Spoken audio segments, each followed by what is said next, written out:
Magandang araw. O, di ba may pa-video tayo bago gumising? Pero syempre, gising na tayo na at kailangan nyo munang iset nga yung ating camera. Syempre, wala namang iba magsaset nga kundi tayo lang. Bale, itong time na ito pala ay dun nga kami sa may salas nga natulog dahil minsan nga ay pagkakabanas nga dito sa aming kwarto. At nung time din na yan, ay wala na nga diyan yung aking asawa at nakabangon na nga siya dahil nga pumapandaw nga siya sa madaling araw. Pagkatapos ay nagtimpla na rin siya ng kape tapos hindi naman inubos kaya ayan nga at inilagay nga dito sa aking tabi at sinabi nga na may iniwan nga daw siyang kape. At kapag ganito nga na pagkabangon ko, yung aking buhok na yan ay diretso ipit na kaagad yan. O diba wala na suklay-suklay. Maghihilamos pa kasi ako niyan. Tapos pagkahilamos, saka pa lang din magsusuklay. Pero minsan ay talagang wala lang ang suklayan. Ang sunod na suklay na nun ay kapag ka maliligo na. At syempre ito nga bago nga umalis nga dito sa higaan ay liligpitin ko na rin nga iyan. Yung aming tropilo na yan ay wala pa yung cover dahil nga yung mga tropilo nga yan inilabhan ko nga yung mga cover pala. At kung napansin ninyo yung aming higaan ay yan lang yung aking cover ng bedsheet. Dati may cushion kami nilalagay dito ay minsan tinatamad na nga ilabas. At ito naman yung aming center table. Ayan, ako na rin lang din ang naglalagay. Pahila-hila na nga lang. Kaya yan siguro yung paa niyan ay medyo lumuluwag na. Kasi nga hinihila ko lagi. Sa puntong to ay nakapaghilamos na ako. Hindi ko na nga lang pala ako nakapag-video. Nakalimutan ko na nag-vlog nga pala ako. At dahil ngayon nga ding umaga ay meron nga tayong pa-order at tatapusin ko yung aking ginawa kagabi, ay continue na ako ng aking paggawa. Siyempre, inom muna ng kape na malamig na nga dahil kanina pa nga yan tinimpla ng aking asawa. At siyempre, kailangan na rin natin mag-apron at ito nga yung aking plastic na gloves. Bumili na rin ako ng plastic na ito dahil meron nga ako ditong disposable ay talagang hindi nga po pwede sa aking kamay at nangangating ang aking kamay. At dahil nga itong ating cake na ito ay super late upload na, ito ho yung time na wala pa akong chiller dito.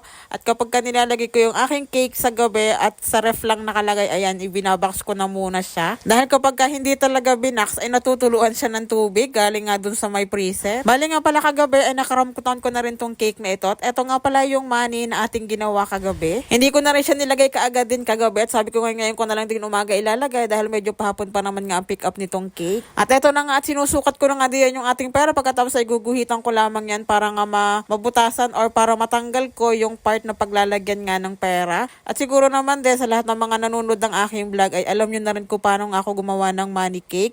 Pero sa mga bago kong followers dito, ay ayan, ganyan ho ako gumawa ng money cake. Hindi na pa ako gumagamit ng box dito sa pera. Hindi ko na siya nilalagay sa box. Bali, diretso na rin nga siya. Pagkatapos ko yung mabutasan at maisukat nga yung ating pera kung kakasya nga, ayan, diretso na rin nga ang aking paggagawa. Tapos meron naman ho akong stick dito at ilulusot ko nga yan dito. So, dahil yung loob ho nitong aking pera na ito ay meron nga siyang straw.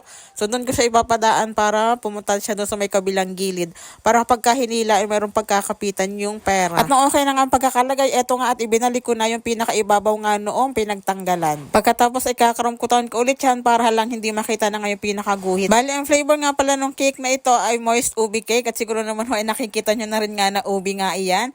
At ang size naman nito ay 6x4. At ang team naman ng ating ginagawa dito ay unicorn. Unicorn siya pero ang request nga ni client ay kulay pink nga lang dito sa may pinakabody ng cake. Usually kasi kapag kami nagpapagawa sa akin ng unicorn ay yung mixed color nga ang ipinapalagay nila. Pero ito ayan, plain pink lamang. Dito sa may body ng cake ay medyo napadali rin nga ang ating pagpapakinis dahil nga dyan sa aking acetate scraper. Tapos dyan sa may ibabaw, ayan, medyo dyan lang tayo nahirapan dahil nga may nakaharang na stick. Pero okay lang kahit hindi gaano makinis dahil nga matatakpan din yung ibabaw. At ayan na nga nakapaglagay na nga ako diyan ng mga reset. Habang nareras ko nga muna sa rep yung ating cake, eto nga at nag-aya na nga kumain ng aking asawa pagkarating nga niya dahil nga may gagawin pa nga siya. At eto na rin nga pala yung kanyang nahuli pagkarating niya pinirito na rin nga at ayan nga at inulam na rin nga namin. O fresh na fresh o iyan bagong huli. Pagkatapos namin kumain, eto nga at siya na rin nga nagligpit ng mga hugasin nga dito sa kusina. Dahil yung time na nga iyan ay dinaretso ko na nga yung paggagawa ko nga ng cake. At after 30 minutes nga niya ng paghuhugas, ayan na nga naman at malinis na nga dito sa kusina.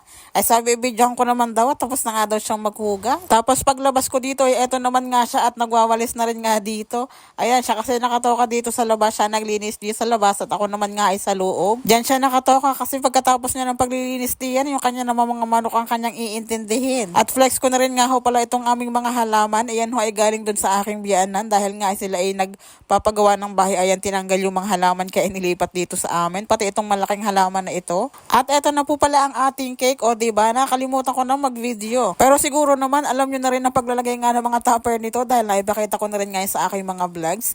Ayan, naglagay na rin nga pala ako dito ng purple na kulay. Tapos ayan, meron din siyang konting blue. At belated happy birthday nga po pala kay Michiko. At thank you po sa pa-umorder po nitong cake na ito. ito. Pagkatapos ay kinahapunan ay eto naman nga at may dumaan nga daw nagtitinda ng isday. Ayan, bumili ng aking asawa. Bali, yan ho ay Don Pelas. Dahil nga tayo may benta ng cake, ayan, nakabili nga ng pang-ulam. Pagkatapos niya isaing, yan, pagka medyo nanawa na, ipiprito naman ang kasunod niyan. Pagkatapos niya magluto, iyan nga, paglabas nga niya dito, ay mayroon na nga daw tulo ng tubig para sa aming inumin. Dahil ho dito sa amin, ay may oras ho talaga ng pagdating ng tubig, umaga at saka hapon laang. Yun lang, salamat sa panonood, hanggang sa muli.